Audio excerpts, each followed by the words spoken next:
জয়গুরু জয়গুরু জয়গুরু। মহাপ্রভু কথা ৫৫।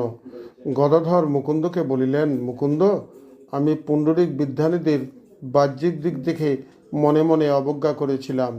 এই অপরাধ হইতে মুক্তি পাইবার জন্য আমি তাহার নিকট মন্ত্র গ্রহণ করিব। মুকুন্দ বলিলেন, উত্তম প্রস্তাব। বহুক্ষণ পরে বিদ্যানিধি চেতন পাইয়া দেখিলেন গদাধরের দুই নয়ন হইতে শত শত ধারা বহিতেছে।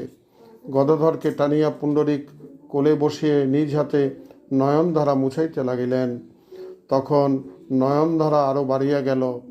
মুকুন্দ গদাধরের সমুদায় ব্যাপার পুণ্ডরিককে বলিলেন। একথা শুনিয়া বিদ্যানিধি আনন্দিত হইলেন এবং বলিলেন, বহুগুণে এরূপ শিষ্য মিলে। সামনের শুক্লা দ্বাদশীতে এই সংকল্প পূর্ণ করিব। গদাধর শুনিয়া পুনরায় প্রণাম করিয়া মুকুন্দকে নিয়ে বাড়ি চলিয়া গেলেন।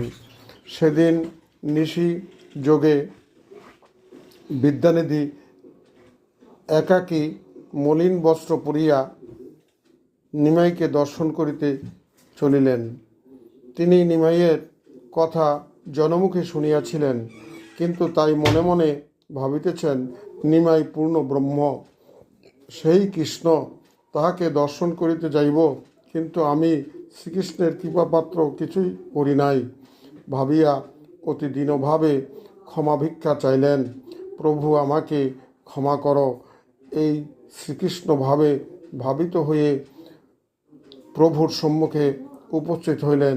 পুণ্ডরিক মস্তক অবনত হইয়া প্রভুর কাছে দাঁড়াইয়া রইলেন। এর পরের কথা আগামী দিন মহাপ্রভু পর্ব বর্ণনা করা হবে। জয় রাধে, জয় রাধে, জয় রাধে।